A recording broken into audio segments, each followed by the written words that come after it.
the 4300 block of 4th Street Southeast. At approximately 10:26 p.m. Wednesday, Metropolitan Police Department officers responded to the 4300 block of 4th Street Southeast after receiving a report of gunshots in the area. When they arrived, officers located 2 adult males and 1 adult female suffering from apparent gunshot wounds. DC Fire and EMS then arrived on scene and determined that one of the men displayed no signs consistent with life. That man was declared dead at the scene. The woman and the other man were transported to a local hospital for treatment, where the other man died as a result of his injuries. The 2 men have been identified as 19-year-old Ronald Brown of Oxon Hill, Maryland, and 41-year-old Taiwan Wilson of Southeast DC. Shooting, MPD Commander John Branch estimated that a total of 90 rounds were fired in the shooting, and that he believed that multiple shooters were involved. The shooting reportedly occurred in a parking lot and was carried out with at least 1 assault rifle. Earlier in the day, a woman was injured when approximately 90 shots were fired from multiple vehicles about 2.5 miles away on the 2300 block of Bernie Place, Southeast. The MPD is investigating whether these 2 shootings are related. No suspects have been publicly identified at this time. However, after the shooting, the MPD should look out for a black vehicle. Today, we will discuss the Ronald Whitez Brown story.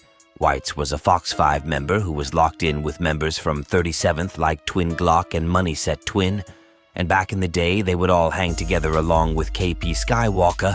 Whitez was from the Maryland area, I believe, but was locked in on the South. And after his passing, just a week later, a op that was speaking on Whitez would get cracked after ops sit on his home. His name would be Brodie from Paradise. Brodie is one of the most dissed people in DMV and gets mentioned a lot in songs by Fox 5 members.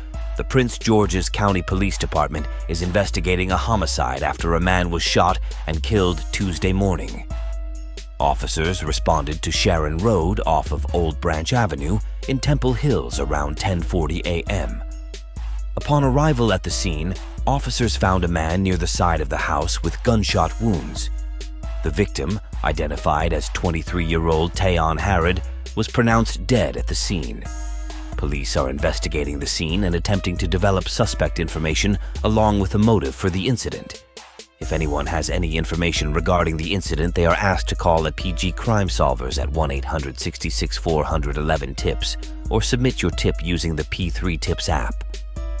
Brodie allegedly had bodies, and there is a rumor going around saying he paralyzed the twins' mom after catching Money Set Twin down bad and clicking at him, but hitting his mother, paralyzing her.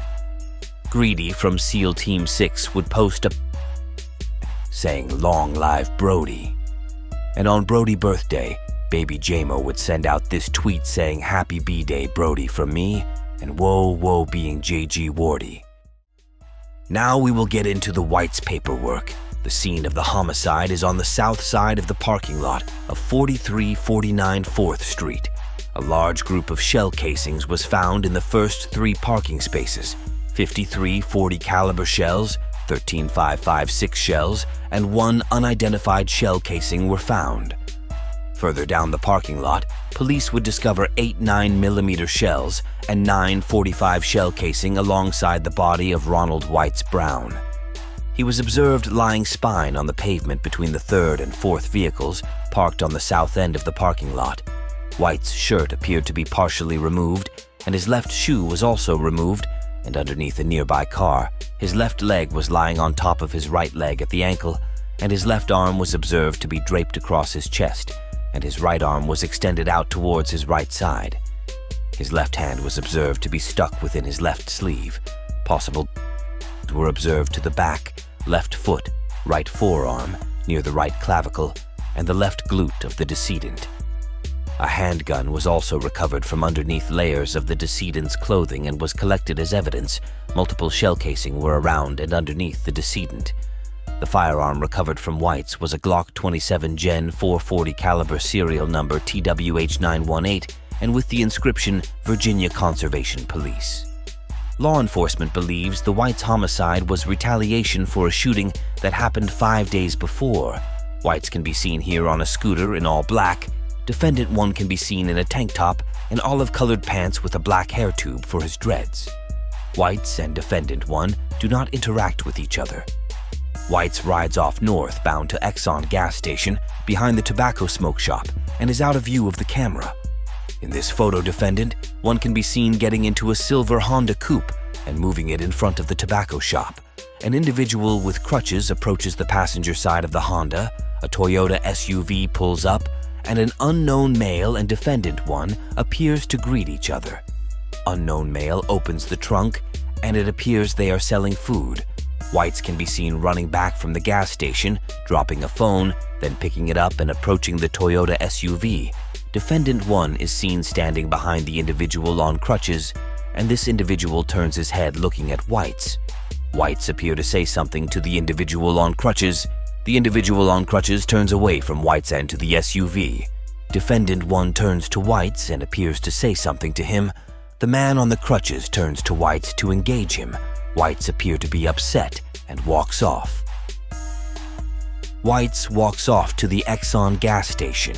Defendant 1 watches as he walks off. Defendant 1 walks towards the Exxon gas station and appears to be looking at someone or something at the gas station. Defendant 1 never leaves the tobacco shop property. In this picture, Defendant 1 is looking in the direction of the gas station.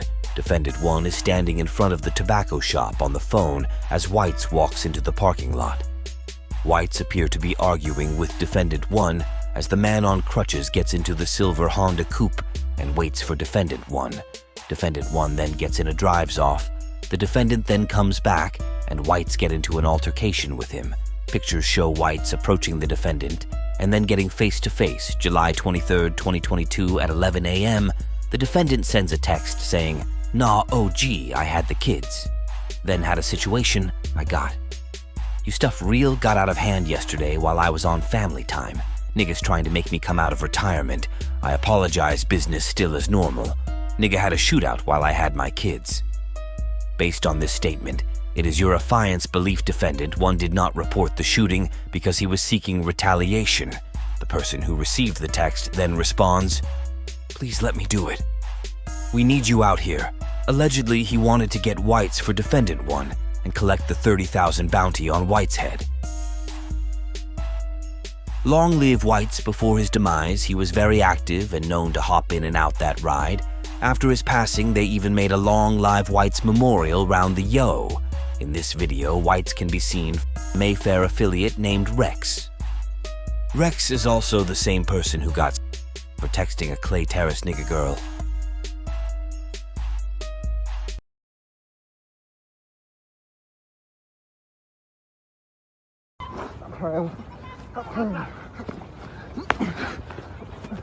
I just scared her, to be honest, bro.